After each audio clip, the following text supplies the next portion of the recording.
from the moment her hull hit the waters on May 31st, 1911. She was already a legend. Her crew was the best upon the seas, and her captain was to retire honorably after her maiden voyage. Anyone who was someone would be on board her. Still, there was a dark side to her. Hundreds of immigrant families were stuffed into her hull, making the bread and butter profits of selling the unfortunate a dream. Greed and power throbbed within each rivet and each iron plating. She had her nobility at the final hour. She had once been the most beautiful passenger liner afloat, and her name is a synonym for disaster. She was the Royal Mail steamship, Titanic.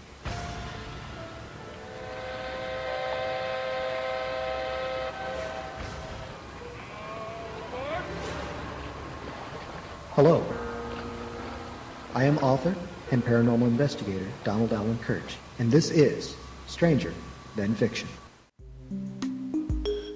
Forget the world you know. Enter a bizarre dimension where the strange and unusual guide your imagination towards the unimaginable.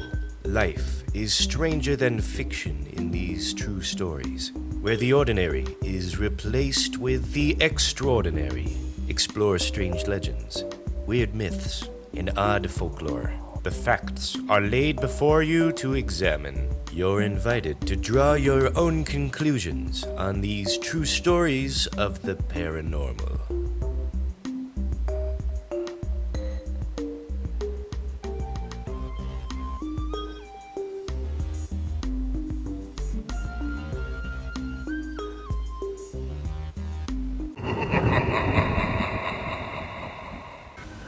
After a century, there is not a person on the planet who hasn't heard of the Titanic disaster. It has been told in countless tomes of fiction, broke records as a blockbuster movie in 2 generations, A Night to Remember and Titanic, and has become a lesson in both sacrifice and arrogance. The Titanic was built in controversy, praised as a technological marvel, and the victim of disastrous luck. Her genesis started out as a fashionable dinner party at a luxurious London mansion. Within the confines of that important dinner, 3 technological marvels were born.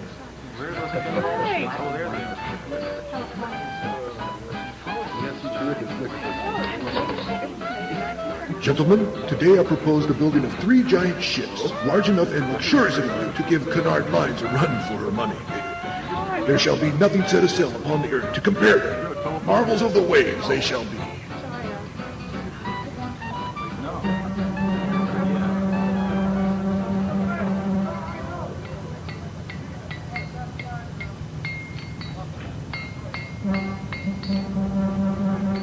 Let's go, man. Hustle it up. We've got deadlines to make.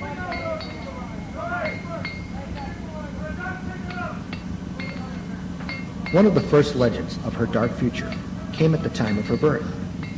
While she was being fitted out, an Irish dock worker was said to have reacted badly upon seeing the ship's number reflected in a mirror. What he saw created the first of many stories.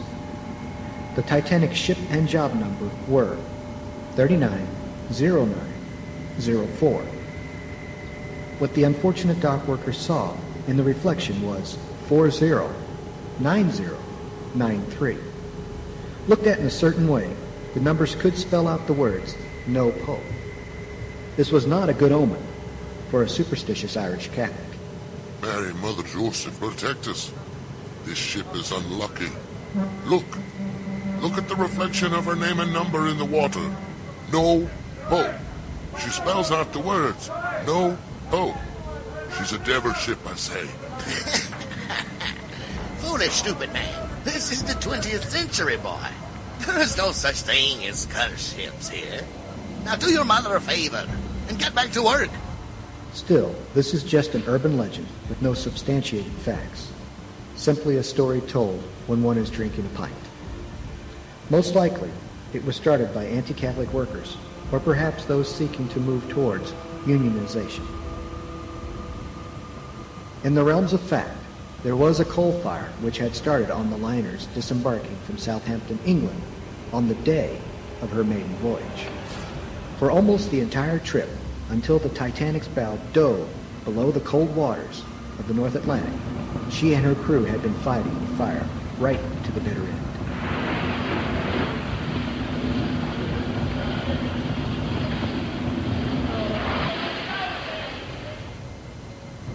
Just what the devil do you think you are doing, sir? This ship will sail. Of that you can be reassured. Mr. Ismay, with all due respect, the firemen have instructed me that a small coal fire has broken out in one of the main bow coal bunkers. Captain, are you suggesting sabotage? Or perhaps skullduggery from Irish rebels? Not at all, sir. The fire was quite possibly started by accident, perhaps when a fireman or stoker was gathering some loose coal. Still, it would be wise to wait till the men have the flames under control. Captain, the Titanic will leave, sir. And it will do so on time. Captain Smith, under orders from those above him at the White Star Line, had signed papers stating that the fire had been put out, or at the very least, under manageable control. Since the master of the ship was to retire at the end of this fateful voyage, Smith did not wish to make waves. He signed the paper firmly believing that his ship was safe. This ship has no binoculars on board. You'd think with all the bigwigs on this ship, they'd want to make our job easy. How will we be able to spot an iceberg without a chance to see them?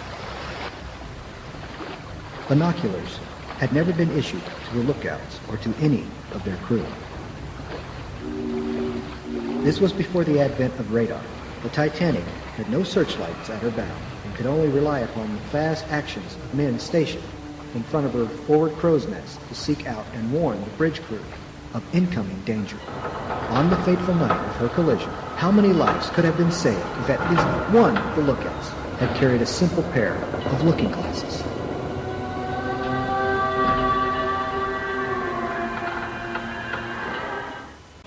Then there's the mummy's curse. In the late 1890s, a man by the name of Douglas Murray had visited Luxor, Egypt. He was one of those rich and bored collectors who took advantage of the ancient Egyptian craze, buying and selling relics from the past. By chance or crime, Murray came in contact with a gold enameled coffin case, once belonging to a high priestess in the temple of Amun-Ra.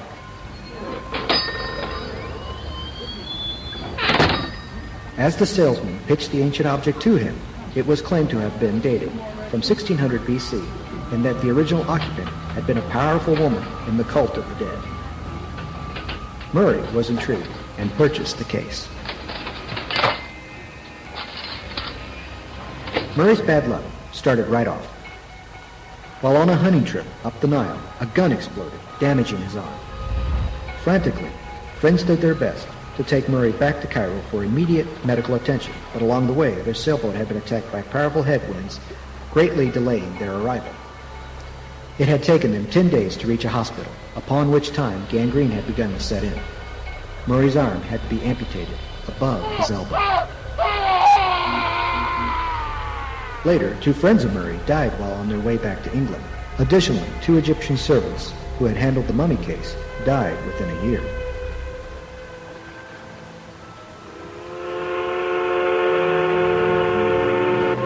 Upon reaching home port in England, Scotland Yard had the unpleasant duty of informing Murray that some of his collection had been stolen while being unloaded. Panic-stricken, Murray inspected the damage, and for some unknown reason, the thieves failed to take the gold case. This, Murray later stated, was the turning point. Upon gazing into the priestess's carved face, Murray claimed that her eyes came to life, mocking him. The experience chilled him to the bone, and he never forgot the power of her stare. He immediately gave the case away to a lady friend. Upon accepting the case, the woman's life turned into a living hell. In an unfortunate accident, her mother broke her leg. The leg never set well, and after months of agony, she died alone and miserable. The lady friend later lost her fiancé, who for no apparent reason failed to marry her She herself came down with a wasting disease that her doctors could not seem to treat. So desperate was her sickness that she and her lawyers made out a will, fearing death.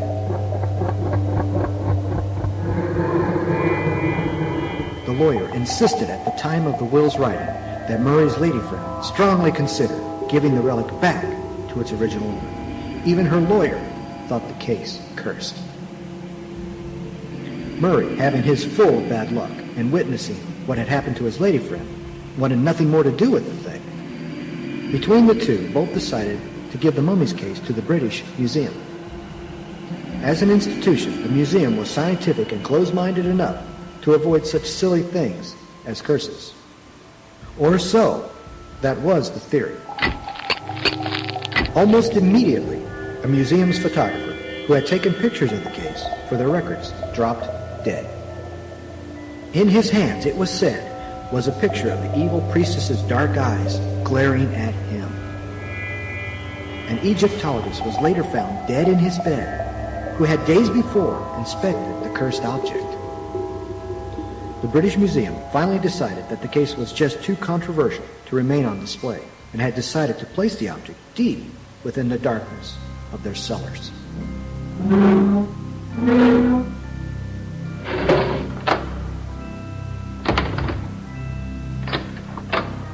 Security and staff, knowing about the curse for years, claimed to hear banging and movement coming from the case. No one ever had the nerve to investigate.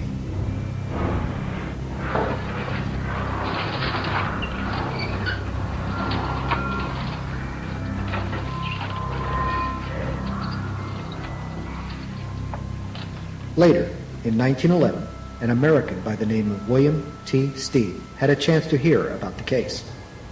Being a man of some daring, he became curious, inspected the relic, and decided to purchase it as an interesting conversation piece. Eagerly, the British Museum agreed. On April 10, 1912, Stead had planned a trip back to New York. Concerned that his new conversation piece might not be allowed to pass customs, Steve decided to hide the mummy case under his new Renault automobile, which he was also taking back with him to the United States.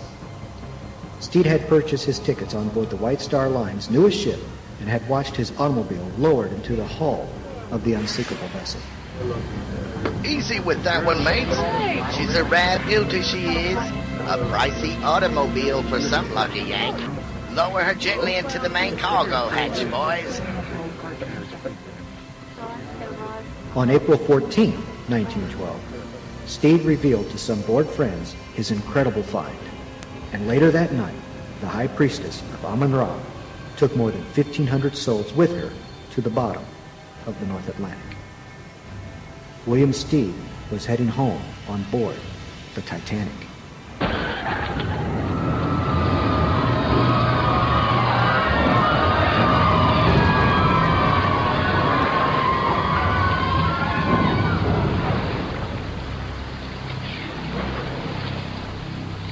Curses, by their very nature, cannot work unless someone along the line believes in them. Could fascination or mocking be another form of belief? Now think about it. The man who makes fun of a silly thing seems to concentrate as much on an object as those who may worship or believe in it. In their mocking, could all these participants have ignited some form of alternative evil?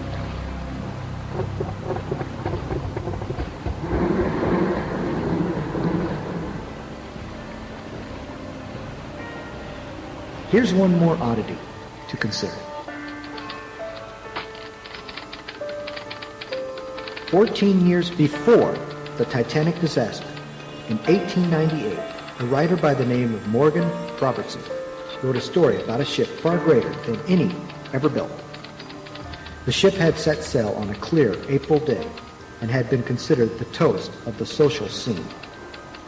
Engineerily speaking, the ship was praised for being unsinkable. In his story, entitled Futility, the fictional ship struck an iceberg and foundered, taking with her a great loss of life. Iceberg, iceberg, iceberg. Robertson's fictional ship was called the Titan. So, ask yourself, was the Titanic just unlucky, or was she cursed? I had first become fascinated with the story of the Titanic when, as a 10-year-old boy, looking for a book to read in a library, picked up Walter Lord's classic, A Night to Remember. This was the other epic Titanic movie that I had mentioned earlier in the episode. And indeed, the motion picture A Night to Remember is one of Great Britain's all-time greatest movies ever made.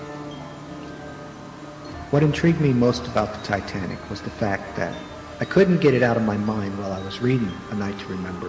What would I do if I was stuck on a ship in the middle of the North Atlantic with possibly no hope of ever being rescued? Everybody asked themselves, after realizing that we had less than 2 hours to live. Would we be a hero? Would we be a coward? Would we do something disastrously evil to save our lives? Would we force someone else to die in our place? These are things that those people faced on that cold April night. People of the sea were believers in omens. Now, the Titanic, before she started her fateful voyage, had one omen that people should have heeded. While she was being launched, the powerful suctions of her engines had caused one of the old liners that were tied up to the dock, and I think it was called the New York, caused it to break its mooring lines and slowly start out toward her. If it had not been for Captain Smith's excellent seamanship and knowledge of his vessel, the New York would have collided with the Titanic, and thereby possibly causing the disaster itself never to happen. So one has to ask themselves this question: was the Titanic cursed? I believe it was. Some things, it seems, are just meant to happen. If you would like to read my work, go to my website at donaldallenkirch.com. That's Donald Allen, A-L-L-E-N, Kirch, K-I-R-C-H.com.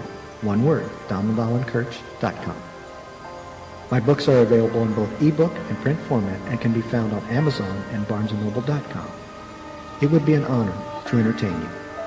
So, for Stranger Than Fiction, this is Donald Allen Kirch, wishing you unpleasant dreams.